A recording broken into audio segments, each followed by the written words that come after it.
It's finally happened, guys. I'm super excited. A little bit too excited, really. It's here. Cobra LTDx. I finally got the driver that was actually fitted for. So we're at the driving range at Darrington, and we're going to hit a few balls and see how it sort of stacks up. And then later today we're going to go out on the course and play with it. So let's see what we can do.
I'm happy, you know.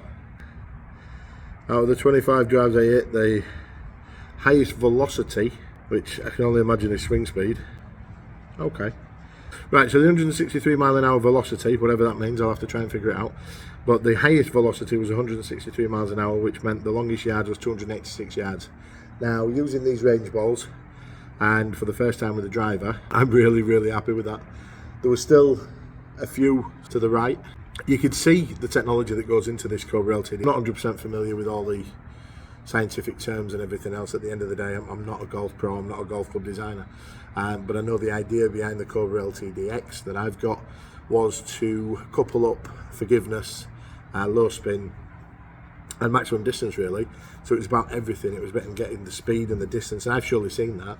I've also seen the forgiving side of it all, because my drives were going a lot straighter than what I'm used to. It was the odd one, but again, we're still working with the swings as well. I think that was driver error.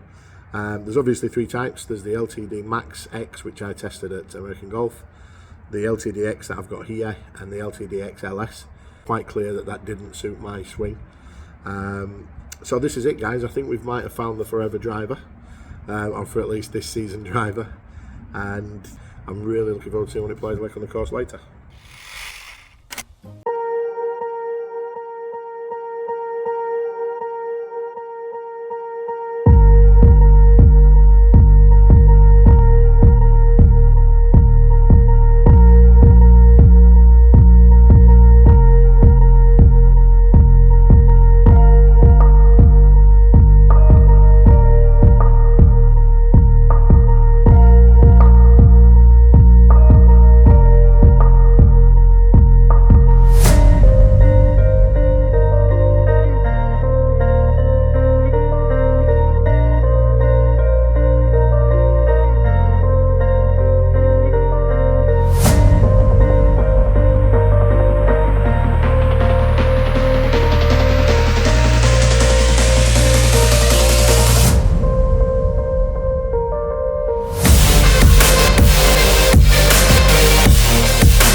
So that's it, guys. I'm back home now, finished playing the first round at Whitwood with the new Cobra LTDx. And I was impressed with it in many, many ways. My swing at the minute is far from the finished article. It's not a miracle cure. I do need to get lessons. And that's how I'm going to see the maximum output from this driver. But in regards to the technology and the setup and everything else, I've got it set at the 9.5 degree draw setting in the club itself. It's got a 60 gram stiff flex shaft, which definitely suits my swing speed. And overall, the forgiveness of the club was probably the highlight for me. There was quite a few shots that was off centre. There was some that I actually got underneath. And we were still shocked to see the distance. It was still being carried. It was great to see my dad back on course, but my dad did mention a few times, oh, you've lost a bit of distance there with the height you got. But then we were surprised when we got down there to find that we hadn't actually lost that much distance, or should I say I hadn't lost that much distance. So yeah, overall, what do I think it's its highlights? The distance, like I've just touched upon, it was great, and when I did hit it right, it did fly, it really did. And then the forgiveness, like I've already mentioned, a few off-centered hits that went further than what we imagined it would do. The sound is incredible. I'm hoping that you've picked it up from this video, but I don't think it'll have done it justice. The feel of the club when you hit it right just feels, everybody knows what it's like when you hit a driver. Perfect, and this club's no difference. And that obviously instills the confidence in me. I've got no problems going out and using this club again for another round. In fact, I'm quite looking forward to it. But the most important thing it has shown me is I've got the driver now, and I need to get these lessons.